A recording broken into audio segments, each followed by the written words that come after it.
All right, what's up? Been a while since I've done a stream, but wanted to do a quick tutorial on an upcoming freebie release for Glory Days Boxing. This is Anthony with Bleacher Bums Gaming, by the way, as if you didn't know, because if you are on the channel, you do. But we're going to have a free PDF release for the base game for trainers, which will just add a little bit. I wouldn't say they would necessarily add realism to the boxing game, but they will definitely add a little bit of flavor and also a little bit of variance as well. And part of really, these are the first step in what will eventually be, which will also be free as a addendum to the game, a career type mode, which will also include out of the instances in career stages for fighters. So trainers will basically are the first step towards that. And these will be should be completed within the next couple of weeks, and again will be released free on both the Facebook page and also Sideline Strategy website under the Glory Days Boxing Resources. So let's talk about good morning, Matt, welcome. Let's talk about the purpose of adding cornermen, and there will also, in addition to trainers, be cutmen as well. So the cornermen trainers will have various attributes, main attributes, and they also may be a combination. So the different attributes are tactician, drill sergeant, draftsman, and they govern different strengths these trainers have. You can also have trainers that will be a combination of those, or they may just be balanced, which means they pull a little bit out of one or more of those different categories. And let's go take a look at three real quick here so you can see some of the differences. So up here we have Teddy Atlas, Ray Arcel, and Kevin Rooney, which will be three of the trainers in the game. So what I'm going to do is go over each piece of the card and explain to you how they affect the fighters, or maybe don't affect the fighters, and it can be an effect that is positive, very positive, mixed, or negative, depending on how the training camp goes. So first thing you'll notice, obviously, their names, what their specialty is, trainer. If it was a cut man, obviously would say cut man there. And then what their basic focus is. So Teddy Atlas is a tactical drill sergeant. Ray Arcel, a tactical craftsman. And Kevin Rooney is just plain drill sergeant. So to give you a little bit better understanding of how those naming conventions affect what the trainer does, you will see on the cards they have specialties. Teddy Atlas's specialties are volume and accuracy. Ray Arcel's are defense and accuracy, and Kevin Rooney's are power and volume. They also have vulnerabilities as a trainer where their fighter may be deficient in these areas, depending on, again, how camp goes. So for Kevin Atlas, that would be stamina and defense. Ray Arcel, power and volume. And for Kevin Rooney, chin and stamina. These trainers also have an automatic trait. For Teddy Atlas, it is Counterpoint, which anytime his fighter lands, and this is regardless of how camp goes, anytime his fighter lands a counter punch, he gets a +1. Ray Arcel, he has the old master trait, so it's always going to be an automatic -1 from a punch is landed in toe-to-toe, which is a very valuable asset to bring as a trainer. And for Kevin Rooney, it's closer, +1 to opponent's will rating. And then you'll see, and again, this is my printer, obviously, the PDF, that will be much clearer. Chance. So a chance is an optional trait that you can try and have applied, and whether or not it is applied will depend on how the training camp goes. So for the chance trait to be applied, and we'll just look at Teddy Atlas, he has a body snatcher trait, which means inside punches can't be blocked. His chance trait, so here, if the fighter has an amazing, great, or good camp, 1 through 10 on Atlas's card, and you decide to try for the chance trait, his fighter will also get the body snatcher trait, meaning when he is inside, he cannot have his punches blocked. If it is anything above that, 11 to 20, which would be erratic bad or normal camp, the chance trait attempt to overtrain backfires. And what happens there is for Teddy Atlas, his opponent or his fighter now, anytime he's on the inside, has a -1 to punches landed, and that lasts the entire fight. What's up, Pete? Welcome, buddy. And you'll see there, it's a high risk, high reward, because in both cases, body snatcher, if you get that, meaning you're on the inside, that fighter is guaranteed no block punches. If you fail, you're going to lose volume, probably significant volume throughout the entire fight. So Ray Arcel, his automatic again was Old Master. Chances, defensive whiz, and same thing, 1 to 10. If you opt to try for the chance trait, exceptional camp, you get an additional punches 1 or +1 to punches blocked for your fighter. If he fails that, then it's considered overtraining. So that goes again 11 to 20. And in that case, it will be +1 to all opponents' punches landed throughout the entire fight. So again, very high risk, high reward. And Kevin Rooney, his chance trait, roll with it, which is -1 from opponent's power. And if you fail that, and Rooney not quite at the level of these two guys. He only gets the success on the chance trait 1 to 6, 7 and above. It's a fail. So roll with it. It would be -1 from opponent's and if you fail that, the opponent gets a +1 to their power. Before I go into the different rolling for a camp, let's talk about hiring cost. Something not really that is needed or you can take into account with this release, because it will be in play more when the entire career type module, the freebie career module, is finished and all parts are released. But that would basically, to give you an indication of how that would work. So Arcel and Atlas, highly regarded trainers, higher cost is 14. Kevin Rooney, solid trainer, but not in that echelon. So his hiring cost is an 8.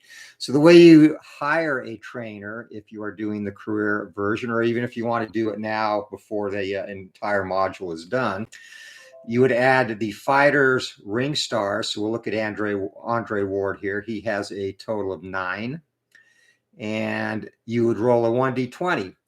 You have to get 14 or higher between the 1d20 roll and the number of fighter stars in order to hire that trainer. Meaning that to hire Teddy Atlas, Andre Ward, 9 stars, training cost of 14, would need to roll a 5 or more on the 1d20. He rolls a 9, so he is able to hire Kevin Rooney, or Teddy Atlas, sorry.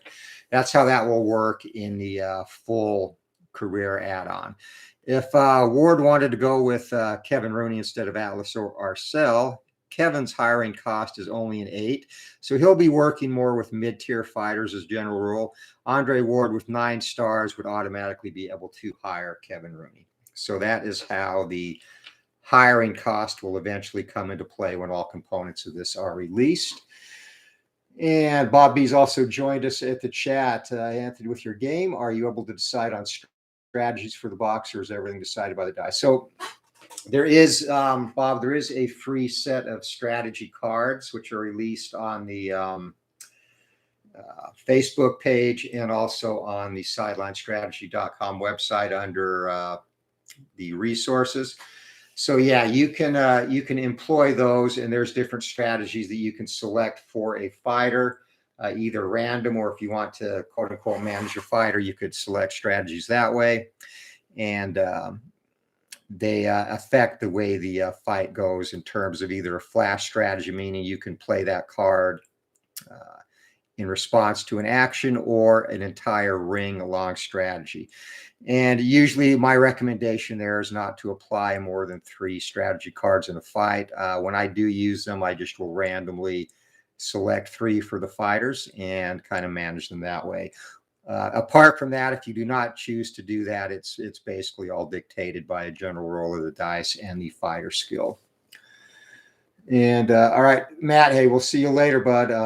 Yeah, definitely catch up. And there is, okay, Pete already answered that question too. Thanks. And Bob, I asked, so I like doing my own thing, like there's a way for Dwayne, Bob. Yeah, no, they're probably not for poor Dwayne, because he had was a little chinny in big fights. But yeah, if you wanted to say manage Dwayne Bobbitt, you could select. And again, it's up to you. I recommend no more than 3 strategies per fight per fighter, just so it doesn't skew balance too much. But if you wanted to select 3 and decide you could use one of them 3 different times for a total of 5, whatever, again, the purpose of this game is to make basically as flexible as the user wants it to be. So yeah, very, very flexible in terms of house rules and what you can do, which I think is important because, we all like to play games the way we play them. So you do have that flexibility. Hey, what's up, Al? Welcome.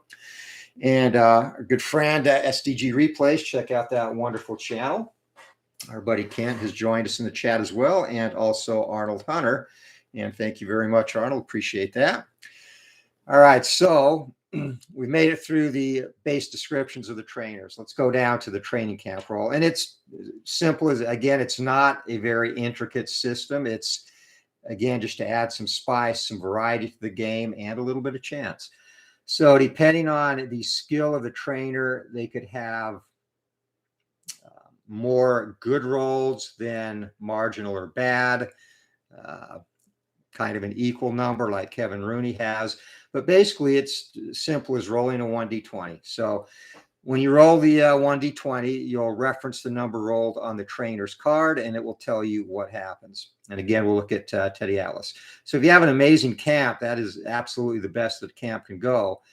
You add 5 to the range of the 2 punch landed results. So for Andre Ward, his 2 punches landed normally 42 to 53. It would now be 42 to 58 for inside and 41 to 55 for outside.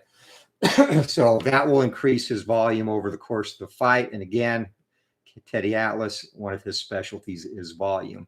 He will also get a +2 to all punches landed.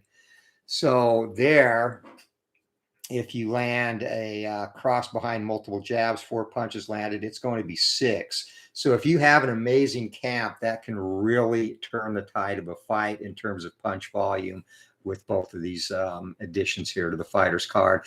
And again, that will be in addition to whatever the fighter's trait is and also what the automatic traits for the trainer are. So you will definitely have to dock your scorecards. It will add a little bit more diligence to tracking versus just going straight off the card results. But again, it adds variety to the game.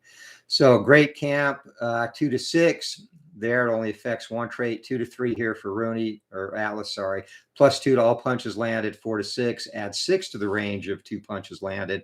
So Andre Ward will be 42 to 59 inside and 41 to 56 outside.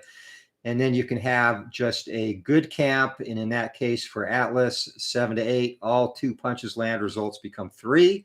So for Ward, basically from 22 to 53 would result in 3 punches landed. And then add 3 to the range of 2 punches landed result, which we've done. Again, 42 to 56 for Ward on inside and 41 53 outside. Then we get into the erratic camp, which means something goes good, something goes bad. So for 11, for Teddy Atlas, it's +1 to all punches landed for the entire fight, which again is a very good addition.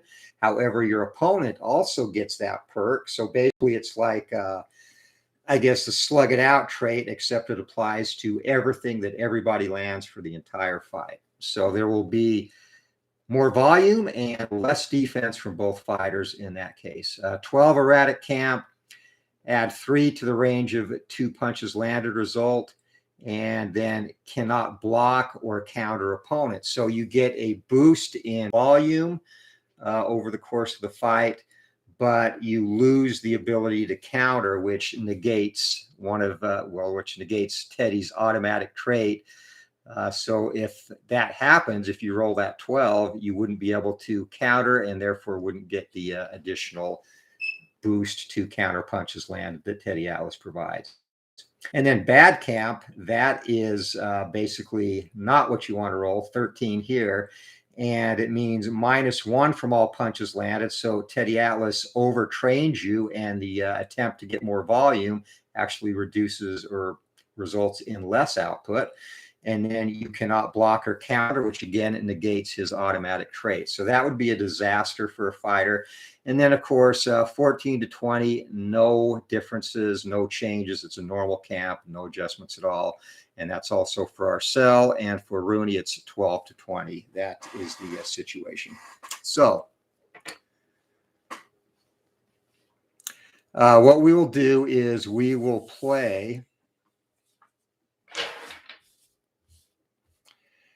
just a couple of rounds of this fight between Andre Ward and Michael Spinks. And we'll go ahead and assign each a trainer. So for Michael Spinks, we'll use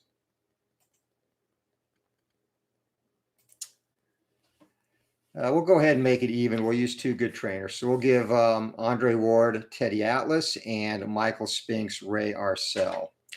So first thing for automatic traits, Spinks is going to get the old master trait automatically, which is -1 from opponent's punches landed.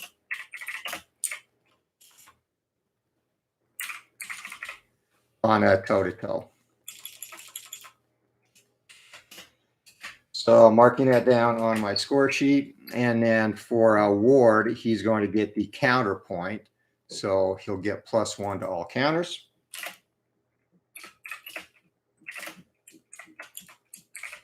And for the sake of this demonstration, I will not try for the chance trait for either trainer. So we'll go ahead and roll for the camps now. So Ward, we'll roll him first. He's got Teddy Atlas in his corner. And that is a 9. He has a good camp. So his gets 3 added to his 2 punches landed result range, which is now going to be 42 to 56 from the inside and 41 to 53 from the outside. So Ward is complete. He has a good camp, and he definitely gets some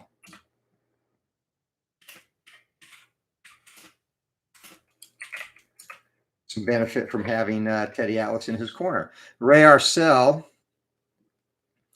again, not using the chance opportunity. We'll roll for him, and he has a great camp.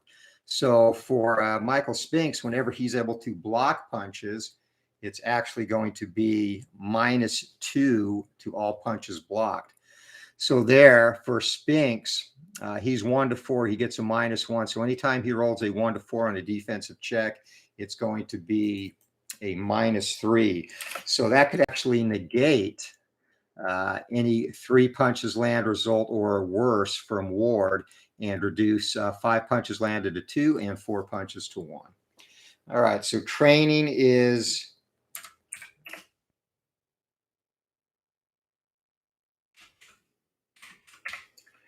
complete for both fighters. They both had respectable, good camps, and we're ready to get underway. So again, we'll play just a couple of rounds to show you how this works for both fighters. So here we go.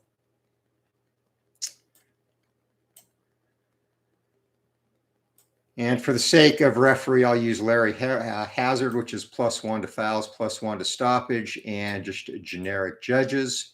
And we will go ahead and start the fight. Hey, Al, thanks for stopping by. Appreciate you, buddy. If you will, please hit that like button on your way out the door, and we'll go ahead and roll around. So round 1, Andre Ward, Michael Spinks using the training, and I'll go through these rounds slow.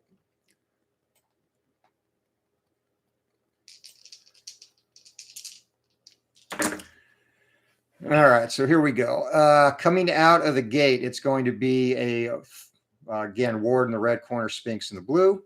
So it's going to be 2 stars inside for Ward and 2 stars outside, or for Spinks, it's going to be toe-to-toe. So we'll have a toe-to-toe exchange on the inside. Ward goes first, and roll is 40 or 48. That's going to be 2 punches landed. And we also, for Ward, have a possible knockdown opportunity.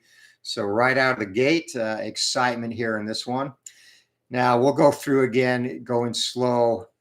Toe-to-toe, the blocking is not going to come into play. So Spinks does not get a block roll, obviously. Now remember, the old master trait is going to be -1 from opponent's punches landed on toe-to-toe. So that reduces it to a single punch landed for Ward. And then finally, the plus addition to the 2 punches landed range for Andre Ward does not come into play. And then a -1 from opponent's power and +1 to counter. Again, toe-to-toe, there is no countering opportunity. So those traits are not going to come into play. So the final result of all that, and again, I'm going through each piece so you can see how it works, is going to be 1 punch landed for Ward on his toe-to-toe. And we'll come back and do the chin check on Spinks after Spinks rolls for his punches. So Spinks lets the hands go, and that's 45. Also going to be 2 punches landed. A punishing cross follows a jab, 2 punches landed. And again, there's going to be no adjustments to traits there because Ward's adjustments, -1 to Spinks' power, +1 for his own counters, and +3 to 2 punches landed result do not come into play. So 2 punches get home, and we have to do a chin check for Spinks now. And Spinks' chin at 2, he is down, 4, he is hurt. And 1, and Michael Spinks goes down in the first 30 seconds of the fight. He has to roll above 1, and he is up. So Spinks, flash knockdown. He's caught for a count of 1 here early in the very first round by Andre Ward. And he is up on his feet, but he is shaky, count of 1. As Ward moves in, he's going to get an unopposed action in this segment now, due to Spinks getting caught unawares, and that's going to take place from the inside. And 29 lets the hands go. That is going to be 3 punches landed, combo behind a jab. So up to 4 punches landed, and 12, no effect in terms of a power check. Spinks does have to make a will save, though, since it was 3 punches landed or more, and will is 2, and the fight is stopped. So there's your demonstration. I wish that would have gone a little bit longer. Andre Ward stops Michael Spinks basically 40 seconds into the first round, hurts him with the first significant shot he lands. So we really didn't get to see too much of the trainer's attributes come into play. So we're just going to say Spinks survived that, so we can play the entire round so we get a better look at that. All right, Pete. Yeah, you know, it'll slow down the game a little bit. But you know, again, it just adds a little variety and some variance to the results. It's not really meant to increase the realism per se, but rather kind of an alternate element. So we're going to ignore that stoppage because I want to show the traits a little bit more from the trainers as they come into play. So we'll say as we head to the 2-minute mark, Spinks has recovered. He survived that will check, and we're going to have 2 stars from Andre Ward from the outside and 2 stars outside Spinks. Going to be another toe-to-toe exchange. So it's going to be a blistering roll of 2, blistering 2-handed assault from Ward. 5 punches normally landed, reduced to 4 because, again, Michael Spinks has that -1 as part of his trainer's trait. So that gets Ward up to 8 punches landed. And we're going to have possible cuts on both fighters, cuts or facial injuries. All right, so Spinks now will fire back. And again, it's toe-to-toe. So the only thing that will come in here is a -1 to Spinks' power, which was not brought up on the roll anyway. 65, and Spinks is going to miss. So now we have to check and see if Spinks is cut. And Spinks' cut rating is a 4. He is good there as we move on. All right, Andre Ward surprising people. Once for both, another toe-to-toe from the outside. This time, again, I should say Andre Ward goes first, but this time he misses. Spinks is going to fire back. And again, there will be no traits brought into play for Andre Ward here, minus the fact that Spinks' power is down and his power roll was not successful anyway. So 0-5 for Michael Spinks, and that's going to be sniping away from the outside. 4 big punches land. So 6 now for Spinks as Spinks takes momentum. Looking, Arnold, at getting the trainers and cut men done within the next 2 weeks or so. It will probably be less. I just want to be conservative in that estimate. I'm actually going to work on them significantly tomorrow, and I have a couple of days set out during the week where I'll spend time trying to get them finished up. All right, so here we go. 4s for on the rolls for control, and a 3-star result for Michael Spinks. He is now in control from the outside. He is going to miss, however, and countering opportunity for Andre Ward. And we would have had a addition there to his counter punches landed if he had, but he missed. So it takes us to the final minute of the first round. And Andre Ward, 2 stars from the outside. Michael Spinks loses control to Ward, and Ward boxing beautifully across behind multiple jabs. 4 punches landed, and again, this was not toe-to-toe, so he's going to get credit for all of those, as the trainer addition trait does not come into play for Spinks. And Spinks attempting to block some of those does not. We're in the final 40 seconds of a round that has been decisively to Andre Ward at this point in time. Roll of 6 and a 2. It's going to be 2 stars from the inside. Spinks takes control. He misses, and Ward looking to counter. And we are going to get the counter result in for the official, or I'm sorry, for the trainer as well. So remember the addition of +1 to all counter punches landed due to Ray Arcel's trait.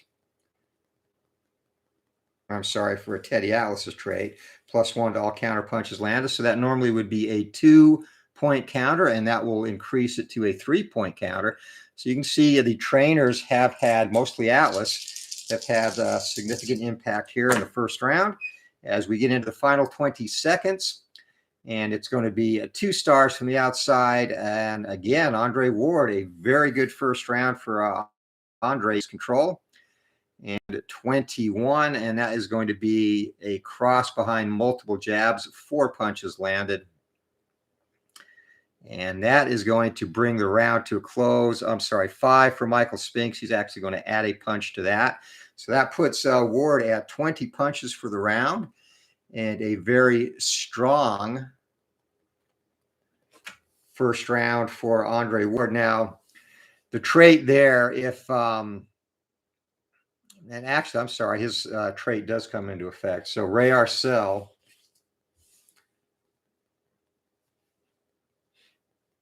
the camp that Michael Spinks rolled is a -2 from all punches blocked. So this would be a +1, and that actually reduces it to a -1.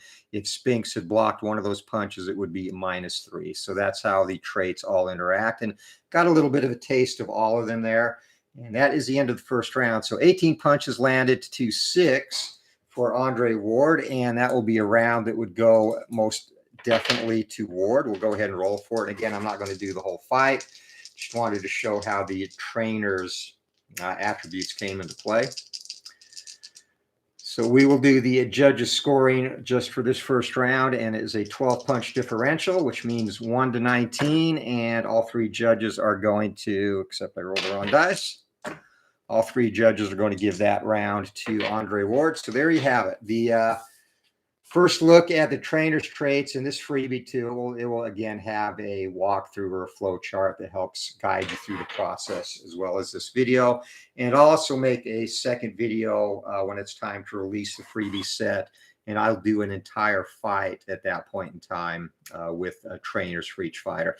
And what I'll probably do there is use a bad trainer and a trainer at the level of Teddy Atlas or Arcel. 14 is the best you can go for a hiring cost.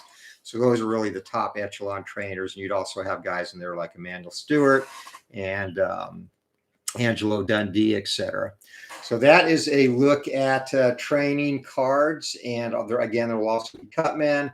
Looking at this is a free release and the first segment of what will eventually be a career type module for the game. And again, to be released at 2 weeks, and everything that will be included in the entire career module will also be a freebie PDF release. So there you have it. Questions, leave in the chat. And again, please hit the like button on the way out. I'm going to post this on the Facebook page. You can put questions there as well. But again, we'll have another look at these when the set is ready for release. Appreciate everyone who supports the game and the channel. You have a great weekend. This is Anthony with Bleacher Bums Gaming. Take care, everyone. Thank you.